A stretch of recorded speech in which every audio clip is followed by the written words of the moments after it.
What you guys are about to see is actually an interview with my grandfather, Richard Larkin, who was the CFO of a company called ChemBio that created medicine, a lot of medicine that's used to test disease in Africa. Really awesome company. He knows a lot about the financial side of things, and throughout my career has been the one advising me on what I should do with the money that I earn.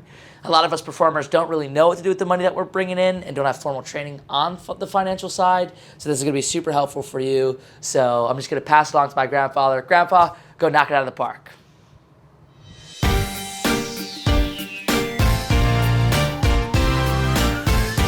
So I mean, what I've said to you before is, when you're doing the business angle, one of the things you got to think about too is income taxes. Yeah. And one of the things too is, you do these little jobs here and there.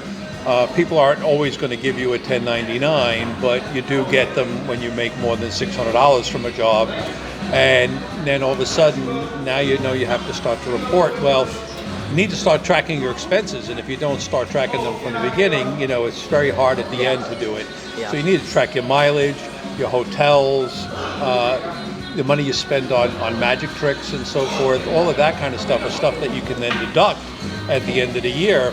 And I don't think a lot of people realize, especially when they first started the business, that you need to be making quarterly tax deposits. And then at the end of the year, all of a sudden you have this large tax bill, and all of a sudden you have to pay a penalty, which is the interest the government would have earned if you had made the payments when you should have. So those are all the things you really should think about. What complicates things for you is you are also performing in different states.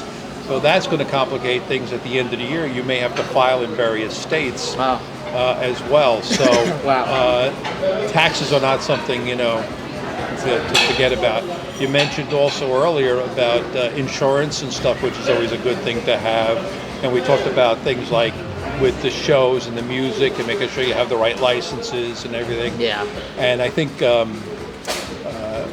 other thing too is you mentioned something in one of your recent podcasts about hiring people. Yeah. Now, if you're hiring people, now you have a business. Are you really filing? Are you treating them like an independent contractor? And are they?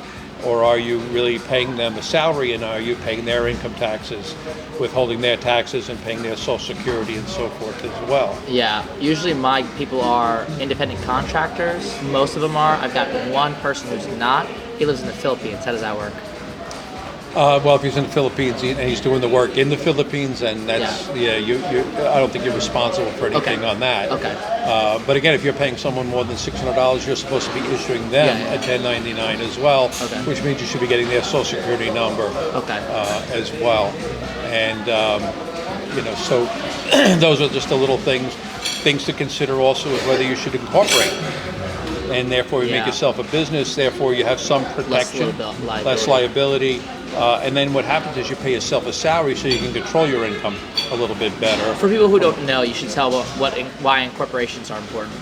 Well, yeah, because incorporations is basically you get to limit your liability, even though it could be a personal a limited liability corporation or a subchapter S corporation, where the income actually passes through to you personally, is at least now a little bit of a shield to protect you from personal liability.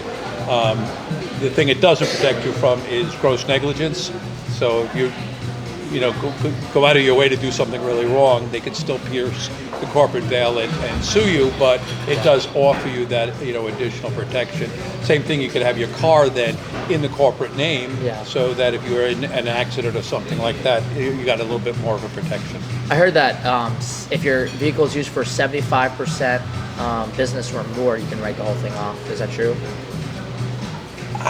You know what? I haven't gone into that too much lately. I don't believe so. Oh, okay. I believe it's the percentage you use. There's two methods. There's the mileage method, which allows you to deduct roughly, it's around 50 cents a mile. Yeah. It changes each year. Or you can use actual expenses. So like you were just saying, your car just got repaired. Yeah. So that repair bill plus your gas, you have to keep track of all your gas receipts, all that other stuff.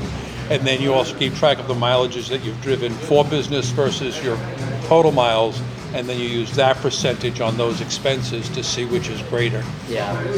But the 50 cents a mile roughly is supposed to be covering your gas, your depreciation, your wear and tear on your tire. Repairs and stuff. And repairs. Okay, interesting. And it's a lot easier because you just track your mileage that you're driving for business. I can have my assistant track mileage. There's a button she can click that will navigate from where to where and get all that. So, yeah, a lot of magicians lack in knowing what to do with the finances. They make the money doing the shows, and they don't know what to do with it. They usually spend it on tricks. So it's good to know that you. And how much percentage should you put away for the business versus for yourself? Keep in mind that as self-employed, you have to pay both halves of the Social Security. So whatever income you end up with net, you have to pay 15% of that alone just for Social Security. So that's a big hunk. And then the tax rates start at 10% and then go up from there. Although the first $12,000, you don't, as a single person, you don't have to pay anything. But then above that, it starts at 10%, goes to 12, 15, and so on.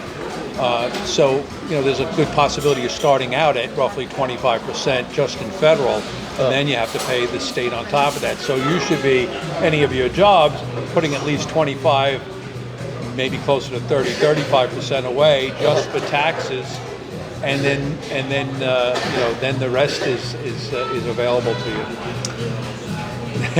I sometimes think I make good money, and then I hear that, and I have to do the math, and it's not great.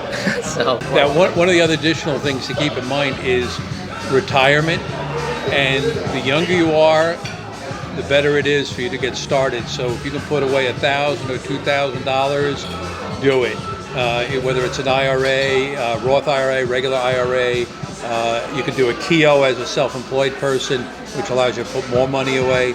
But the story that you get told a lot is you have somebody who, when they're 19, puts I think it's $1,000 or $2,000 away a year until they're 29, so for 10 years. And somebody else who at 29 starts putting away $1,000 a year until 65. Who do you think would have, and the guy who at 29 stops, who would have more money? Well, it's the guy who put away the $1,000 a year until he was 29 and stopped, would have more money because of the compounding of interest and so forth. So very, very important, because there's no telling what's going to happen with Social Security in the long term, whether that's going to be around all the time. So you really want to make sure that you are putting away money for retirement. I always forget that story, so I'm glad that I remember how it goes now. Yeah. Support.